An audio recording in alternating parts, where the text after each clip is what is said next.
So like having a reactive dog, how does that affect how you live your life?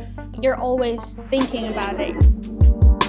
I see her so stressed and so anxious, and like, I just want to tell her, you know, it's okay, but she doesn't understand that. She doesn't know what that means or doesn't feel like it's going to be okay. So I'm feeling like, how can I teach her that it's totally okay, you know? See what she's going to do. Because we could argue that leash reactivity is aggression and a dog barking is reactivity. They're very similar, but the reality is my goal is to figure out what's the actual intentions of the dog. One time I was studying at my desk and it was summer, so I had the window open and it was a screen. I was on the second floor. So she starts snorting really loudly. So I take my headphone out and I look, and there's a dog being walked by someone on a scooter. And so the dog is like trotting. She lunges through the screen, breaks the screen, and is half out the window. And I grab her back legs and I pull her back in. And I was like, you know, I couldn't believe that happened. How did you think that was an appropriate thing to do? But I think truly it's like she's so emotionally dysregulated, not aware of her surroundings, just like hyper fixated on, I need to get to that dog. If another dog enters, or when another dog enters this environment, the leash is gonna go out the window. I just feel like the leash should have more impact, and you right now I feel like you don't have a pulse with her. Like all that leash stuff, that's what I was— Communication. So I reached out to the foster family back in Arkansas, and I was like, you know, do you have any information about like her health and stuff? And they sent me an x-ray, and they were like, yeah, she actually was shot in the head and the neck. So they sent me the x-rays, and she has bullet shrapnel like basically all over here and under here. So we stopped using the prong collar at that point because I just didn't think that it was safe, because I don't know where they are in terms of like if they're stable, you know, the shrapnel and everything. So we moved away from the prong collar. We got the e-collar, which has been useful, but she doesn't respond to it as well. Like, she chooses when to respond to it, which is obviously not appropriate. All right, so first test is we're gonna bring out the fake dog, and we're gonna see how she does with the fake dog. As you can see, we're reactive right now. So we're gonna just get the dog more acclimated, and we're gonna work on that control and that handling right now. I just feel like we can change up the leash scenario a little bit. So get a little bit closer, if you don't mind. Leave it. As you get closer, you should really like define the heel. Like I would be like, you're breaking the heel, because that's what I'm seeing right now is you're kind of out, and she has, because it's such a long leash, she had so much space to roam. She has a lot of freedom on that leash. And what I'm seeing right now, like the first line of defense, is she's lunging at that leash like this. And so that, I would be correcting the heel. I would be on top of the heel more than anything. Okay, so should I choke up on the leash? Yes. Okay. You didn't even think, you just, good heel. Ellie heel? Yes, good heel. Ellie heel? Our last trainer said I feed her too much and she's relying too much on food, which is probably true, but to me, good heel. Ellie heel? Yes, good. To me, that, like, I don't mind. You know, she's not fat, she eats good food, you know? I think the payments are good. The only thing I would say that is beneficial to withhold payment until the end of the little sequence, like if you did a loop of 30 seconds and she got paid at the end, versus getting paid 7 times in between, you're gonna build that like, gimme. Which is why she hits me. Yeah. When we first moved to New Jersey, I was walking her, like we were on the sidewalk, this woman in a house on the same side of the street opened a door with this big, like probably Mastiff kind of Corso mix, like big, burly dog. She was like this small older woman, and he just pulled her and she fell down the stairs and broke her leg. So I'm screaming like, get your dog, and she can't get up. She's freaking out, because probably half because I'm freaking out, half because this giant dog is running towards us and she's very reactive. And so I put her behind me and I jump in between them, and he knocks me over. My glasses go flying, traffic is stopped in the street. They're all snarling and freaking out. And I think like, because then I was so scared and conditioned again to be more fearful when, you know, we see dogs. So then every time we saw a dog, I was like shaking and my heart was racing, and then she can tell. Nice. Woo, look at you. Good, now let's try to disengage with her completely, no talking, no looking, and see if she will still focus on you, because that's what you were just talking about.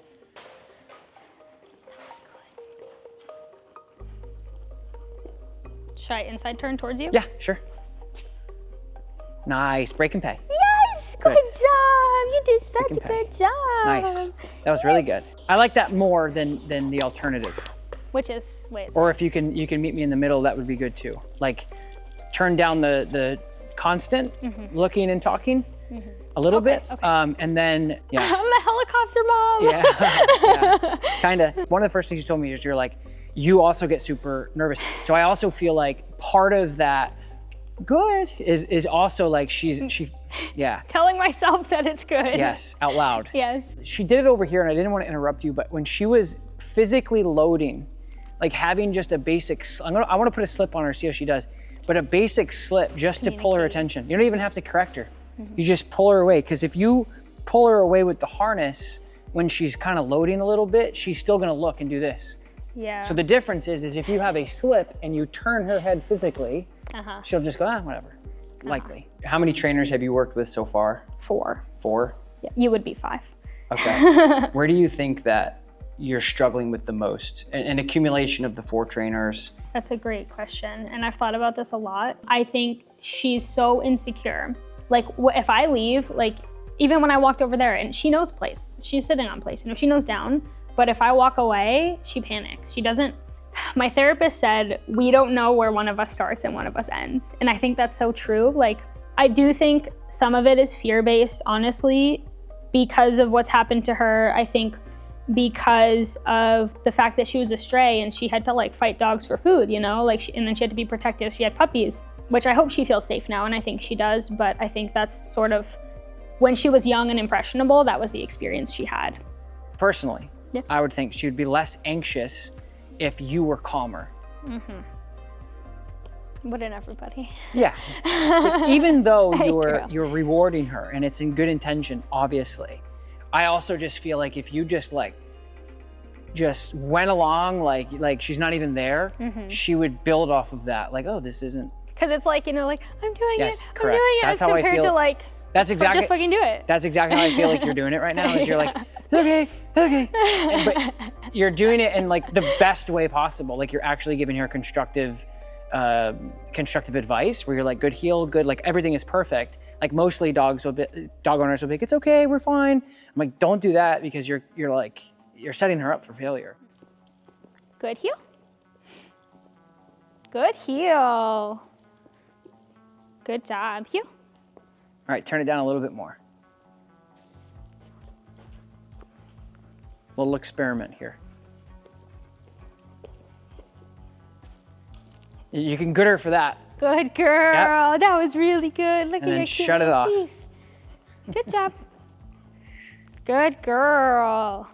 Good. So like I used the leash there to guide her. Yep, that's right. Okay. See, that's what I'm saying. Okay. Is like, I don't want you to think we're putting this on to correct her, because when she flies off, it's not going to correct her anyway. It's too much. But your ability to just turn her head is huge. I do feel like she's trying her best, but I don't always feel like we're going to succeed.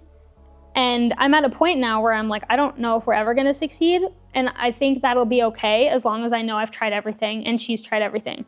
Like if it gets to a point that she's just permanently reactive, I can accept that, but I don't know how to tell that yet. All right, guys, so what we're doing, not for a final test, but for the next test for Ellie, is to get a real dog out. And if we are correct on what we're saying, with her confidence building and correcting the lunging through the heel, we should be able to get around a real dog. So we'll see if we can do it, or if we can do it, how long does it take, just with those 2 quick fixes. Good. Good. Good heel.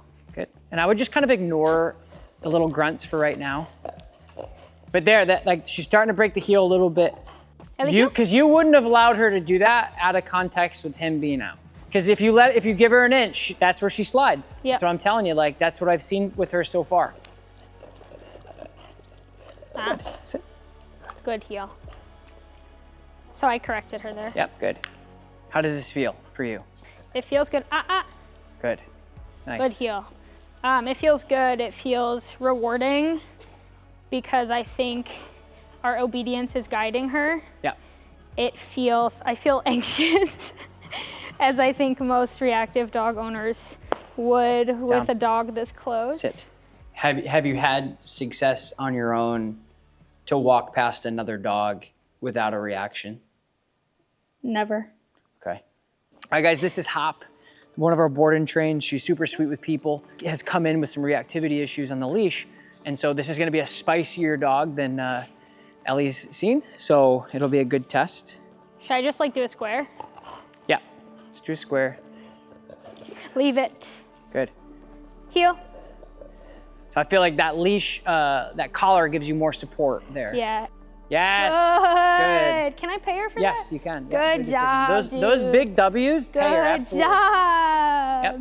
Part of this is trying to help her deal with her emotional response. Yeah, 100%. And if we can go from I can't Eddie, freaking deal with it to just looking and being like that's what we want. You're basically making her look like a fool. Like you're like, hey, what?